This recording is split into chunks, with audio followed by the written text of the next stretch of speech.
Dans cette vidéo, je vais te donner 16 outils que j'utilise depuis maintenant des mois, des années en tant que créateur de contenu. Ces outils m'ont permis d'ailleurs de construire une audience de plus d'1,5 million d'abonnés sur les réseaux sociaux. Tout ce que je vais te donner dans cette vidéo va être utile dans ta création de contenu. Pas d'inquiétude, que tu sois débutant, confirmé, expert, tu vas en apprendre encore et encore dans cette vidéo. Alors, sans plus attendre, on est parti. Le premier logiciel en question, c'est TalkScript.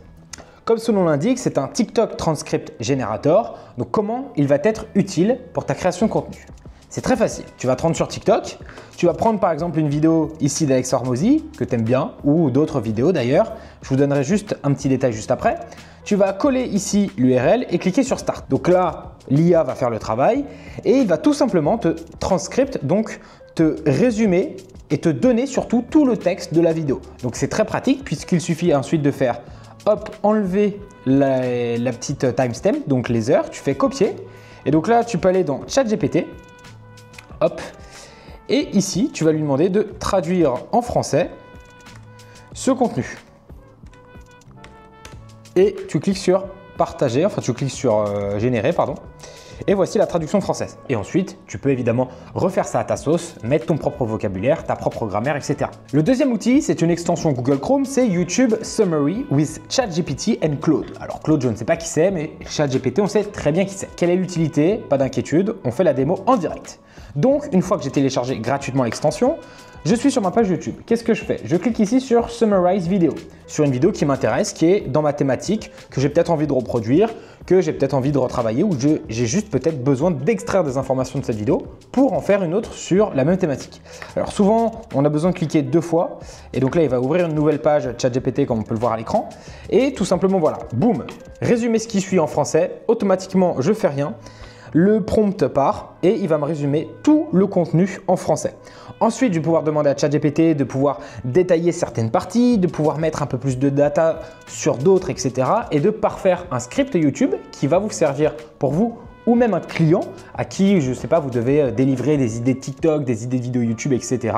Grâce à ça, vous allez directement pouvoir, en 3-4 clics, on va dire, amener le parfait script pour votre client ou pour vos contenus personnels. Alors le troisième, je pense que tous les créateurs, peut-être débutants, confirmés ou experts, le connaissent déjà. Certaines personnes ne vont pas forcément le connaître, mais c'est pas grave. On va le détailler très rapidement ensemble parce qu'au final, il n'y a pas forcément besoin de comprendre vraiment de quoi il va être question. SumMagic, alors vous avez également l'alternative qui s'appelle SceneShort AI, qui est au final exactement la même chose. Donc l'utilité de ce type de logiciel, c'est quoi? C'est je mets une vidéo, donc totalement brute, j'ai des sous-titres, je vais avoir donc différentes typologies, différents fontes, par exemple police d'écriture au niveau de mes sous-titres. Je vais pouvoir mettre ce qu'on appelle des b-roll, des footage, donc je vais lui dire peux-tu me mettre une petite campagne? Et bah l'IA va me mettre une footage avec une campagne, etc. Bref, c'est assez intuitif.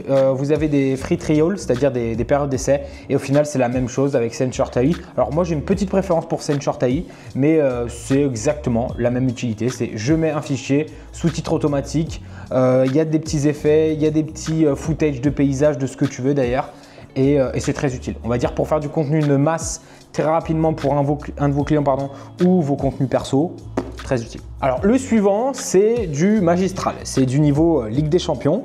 Encore une fois, grâce à l'intelligence artificielle, dans Talk Backup, qui est un logiciel où vous avez 3-4 essais avec votre adresse mail et ensuite il faut payer. Alors, petite technique, il suffit de recréer des adresses mail si vous voulez vraiment poncer le truc. Sinon, je crois que ça coûte 5 $ par mois. Et c'est très utile, pareil, pour aller checker toute la concurrence et essayer de reproduire tout ce qui a bien marché sur votre contenu perso et de le remettre au goût du jour. Très simple. Donc là, ce que je vais faire, c'est que par exemple, bon, je vais mettre mon nom de créateur. Là, vous voyez, donc Talk Backup, qu'est-ce que j'ai fait? Je mets mon nom de créateur sur TikTok. Il me demande 2 choses. Est-ce que je veux télécharger toutes mes vidéos et toute la data ou seulement que la data? Moi, j'ai besoin que de la data. Vous allez voir pourquoi. Ensuite, une fois que c'est OK, vous allez recevoir un mail. Et le mail, vous allez pouvoir télécharger le fichier que je vous montre à l'écran. Donc le fichier que je vous montre à l'écran, c'est tout simplement tous les TikTok que vous allez créer. Et vous allez pouvoir filtrer ceux qui ont fait le plus de vues. Vous allez pouvoir voir ce que c'est, vous allez pouvoir recliquer dessus, etc. Donc ça, à titre personnel, c'est bien. Mais à titre professionnel, c'est encore mieux. Imaginons que votre client, je ne sais pas, il adore l'immobilier et que l'agence, la série sur Netflix, je ne sais pas s'ils ont un compte sur TikTok, ils font beaucoup de TikTok et le client a envie de savoir, OK, c'est quoi leur meilleur perf, c'est quoi leur première phrase d'accroche, etc. Bim, là en 3 clics, vous pouvez télécharger toute la data de n'importe quel concurrent et regarder en termes de stats quels sont les contenus où il y a le plus de partage, d'enregistrement, de vues, etc. Et tout simplement extraire ça pour essayer de repeaufiner pour votre client ou à titre perso. L'outil suivant, c'est un outil gratuit pour créer une newsletter. Donc une newsletter, vous pouvez l'envoyer tous les jours, toutes les semaines, tous les mois, bref, ce que vous souhaitez. Donc c'est super intuitif, Substack. Donc là, si on se met par exemple sur ma newsletter, d'ailleurs si vous voulez souscrire, ce sera aussi dans la description de cette vidéo. Mais le plus important, c'est de vous montrer comment ça fonctionne. Donc c'est très intuitif, vous avez vos stats, vous avez les subscribers, donc la courbe d'abonnés, etc. Et vous êtes de plus en plus, donc merci énormément. J'essaye d'envoyer un conseil, enfin une newsletter basée sur plein de conseils réseaux sociaux toutes les semaines. Donc voilà, si vous voulez la rejoindre, c'est dans la description. Mais au final, c'est très intuitif, c'est gratuit. Vous pouvez mettre votre base de mail si vous en avez une, pardon. L'outil suivant, ça va être un outil payant. Aïe, et là, vous allez me taper sur les doigts. Mais je vais le faire très rapidement. C'est donc Adobe Enhance. Adobe Enhance, ça fait partie du pack Adobe, donc Premiere Pro, Photoshop, Illustrator, etc. Quelle est l'utilité? C'est très simple. Je mets un fichier audio. On va faire la démonstration en direct. Donc là, par exemple, on enregistre, on hold. Si je parle. Et on va même le mettre dans la... Donc là, on voit que ma voix, c'est vraiment une voix naturelle. Par contre, si je reviens en arrière et que je vais faire par exemple 100%. On enregistre, on hold. On voit qu'il n'y a plus aucun écho, etc. Mais là, à 100%, c'est un peu bizarre. Donc, vaut mieux toujours essayer de réduire entre 50 et 70. Et on va même le mettre dans la petite poche. Donc là, on voit que c'est beaucoup plus clair, alors que si on fait ça, on voit qu'il y a un écho. On enregistre. Voilà, on voit qu'il y a un écho, on voit qu'il y a du bruit, etc. Donc, en fait, c'est une intelligence artificielle qui permet de gommer tous les petits sons que vous n'aimez pas. La prochaine application, c'est une application donc Mac. Alors, est-ce que c'est une application Play Store? Je pense qu'il y aura l'alternative, donc pas d'inquiétude, la team Windows, Google, ce qu'on veut là, il y a toujours des alternatives. En gros, pour résumer, Freeform, qu'est-ce que c'est? C'est donc une application qui va vous permettre en fait de faire ce genre de choses. Et là, je peux partager en fait ce qu'on a utilisé avec Antoine sur son dernier vlog que vous pouvez aller checker. D'ailleurs, si vous voulez ce fichier, il est en lien téléchargeable dans le dernier vlog d'Antoine Blanco sur sa chaîne YouTube. Petite patte décisive pour mon ami Antoine. Donc l'utilité de ce document, c'est de faire ce qu'on appelle une pré-production de vos contenus. C'est 100% gratuit, donc tout est modifiable, etc. Moi j'écris en fait des templates qui nous permettent, si vous voulez, lorsqu'on va en tournage pour un contenu TikTok ou pour un contenu YouTube, enfin pour un contenu Instagram réel, etc. mais format vertical et format horizontal, de pouvoir savoir pertinemment ce qu'on va tourner. Donc, est-ce que au début, quels sont les types de plans, quelles sont un petit peu les remarques pour le vlog, le matériel qu'on doit utiliser, etc. Là, hop, on sait que dans la voiture, on va faire question d'abonnés, il va y avoir les petits textes, etc. Bref. Je ne m'éternise pas sur ce sujet, je vais y arriver, je bug un peu ce soir, vous m'excuserez, mais j'ai eu une dure journée, hein. L'administration à Dubaï, etc., ils m'ont fait un périple pour aller faire une photo pour ma carte d'identité ici, c'était un bordel, bref. Je m'éparpille un peu, mais je vous donne un peu d'infos perso. Donc voilà, l'utilité, c'est quand même de faire ce qu'on appelle une pré-production, anticiper les tournages. Donc, où est-ce qu'on va tourner, avec quel type de matériel, est-ce que c'est une voix off, est-ce que c'est une voix enregistrée, etc., un voice-over. Voilà. Si vous voulez plus de précision, évidemment, vous pouvez me mettre dans les commentaires, vous pouvez me poser des questions par rapport à tous les logiciels d'ailleurs qu'on va voir dans cette vidéo, et j'y répondrai avec plaisir. Le prochain outil, Firecut, intelligence artificielle payante, mais avec 7 jours d'essai évidemment. Donc Firecut, qu'est-ce que c'est? Grosso merdo, on va dire, c'est une IA qui vous permet de découper à une vitesse hallucinante des podcasts, des vidéos YouTube, etc. Alors le prochain outil, donc c'est pas forcément un outil, c'est plutôt une base d'outils. C'est un site qui s'appelle du coup insider.ai, AI Tools, donc AI outils en intelligence artificielle. Ce qui est super intéressant en fait sur ce site web au final, puisque c'est plutôt un site qu'un outil, où ça va être plutôt un classeur d'outils. Vous allez pouvoir, par rapport à les différentes catégories, avec les différentes catégories qu'on peut voir actuellement à l'écran. Donc imaginons que je veux moi un outil d'intelligence artificielle, qui fait des images. Je vais cliquer sur Image Generators. Nice, Lucas. Et tout simplement, l'outil, enfin le logiciel va me dire, ok, tu as Ad Creative, tu as Jasper.ai, tu as Getim, Magic Studio, etc. Ce qui est intéressant, c'est que même à droite, on va pouvoir voir, ok, il y a des essais gratuits, après ça devient payant, ok, là il y a du gratuit plus payant, etc. Ok, là il y a du full gratuit. Je clique sur visiter l'outil et là, je vais tout simplement arriver sur l'outil. Donc en fait, c'est super intéressant pour les gens qui ont besoin de se confectionner une banque d'outils d'intelligence artificielle, donc d'IA. Vous allez sur ce type de site, de ressources et vous pouvez en un clic voir absolument tout type de logiciel et il y a même à chaque fois petite flèche vers le bas qui vous permet vraiment au final de détailler un peu plus votre recherche qu'elle n'était juste avant. Donc là, quand je clique AI for Business, ok, bah moi je préfère, j'ai une startup, je veux des outils pour ma startup. Je clique sur Startup Tools et là, il va mettre très clairement du coup des logiciels qui sont enclins à être mis en avant dans une startup. Voilà. Ok, le suivant et on est presque sur la fin de cette vidéo. Donc évidemment, ne partez pas puisqu'il en reste un et puis c'est meilleur pour la rétention de la vidéo, on ne va pas se le cacher.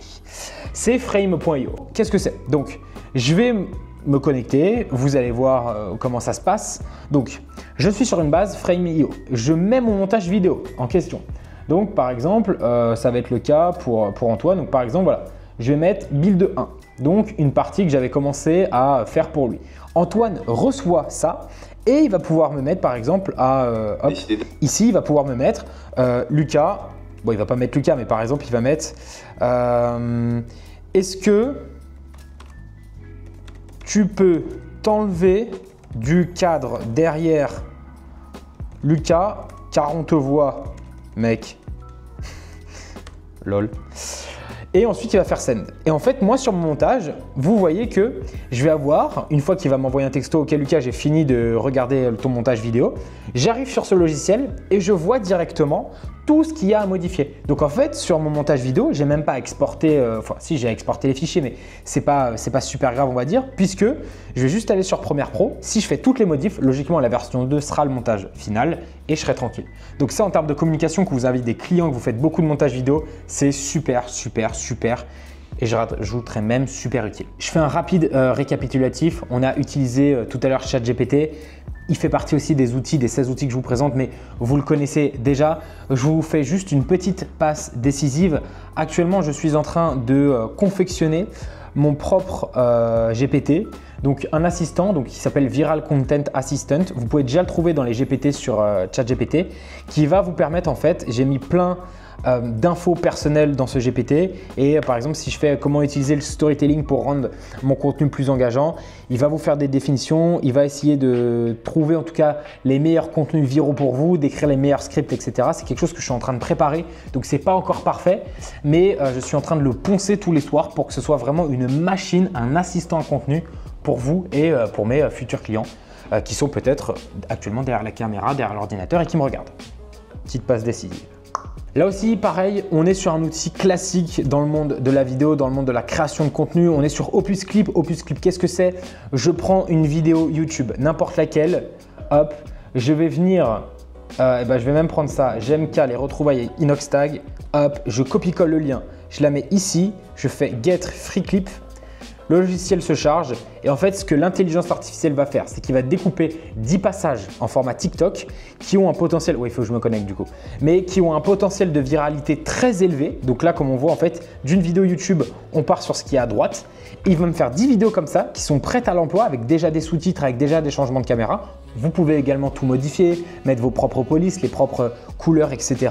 Et ensuite, vous avez 10 clips directement. Donc vous voyez, souvent, il alterne entre les plans, s'il y a un podcast, etc. C'est vachement intuitif, c'est vachement efficace, pareil. Petite passe décisive pour tous les monteurs vidéo.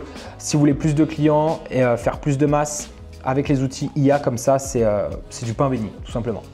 Je finirai avec ces deux derniers, les amis. Le premier, c'est Yarn.co. Alors, je le répéterai jamais assez, mais ça devient de plus en plus tendance de mettre des footages de films dans ces vidéos YouTube ou dans ces short formes. Pourquoi? Parce qu'au final, les morceaux de film vont automatiquement catcher beaucoup plus l'attention des gens. Pourquoi? Parce que ce sont des choses qu'on a l'habitude de voir automatiquement. Donc, je ne vous donnerai pas mon petit logiciel favori tout de suite parce que j'ai quelque chose qui est un petit peu plus performant que Yarn.co.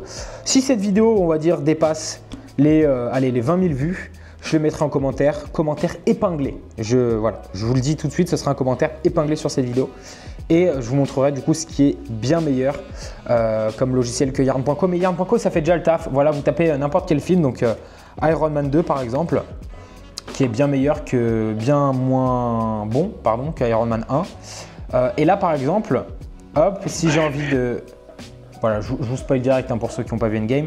Si j'ai envie de prendre le moment où Tony Stark utilise les pierres, et je ne dirai que ça, je fais enregistrer la vidéo, hop, et ensuite je clique ici. Et ça n'a pas marché. Bravo Lucas. Ah, parce que j'ai fait enregistrer l'image. J'ai fait enregistrer l'image. Et voilà. Et là, je clique, j'ai ma vidéo. Et si j'ai envie de la caler dans un montage YouTube ou dans un short format, c'est gratuit Yarn.co, je peux.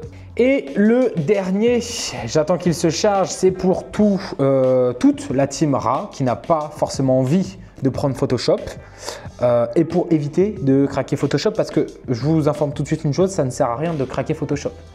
Parce que vous allez devoir tout le temps recraquer des nouvelles versions parce que vous ne pouvez pas avoir les mises à jour. Donc l'alternative gratuite, c'est Photopea. Pareil, vous avez tous les types de fichiers, PSD, AI, XD, etc.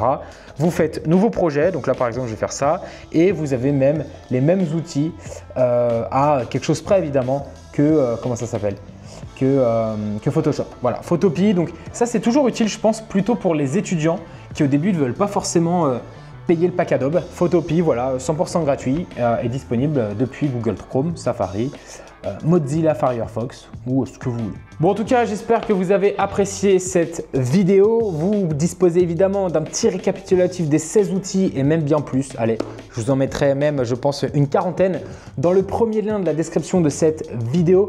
N'oubliez pas de vous abonner, n'oubliez pas de prendre soin de vous, c'est le plus important. Et si vous voulez regarder une de mes dernières vidéos, il y en a une qui s'affiche juste ici et une autre juste ici. Prenez soin de vous, soin de vos proches. C'était Lucas. Ciao. Baba bangs, baba bangs, baba bangs, bangs, bangs.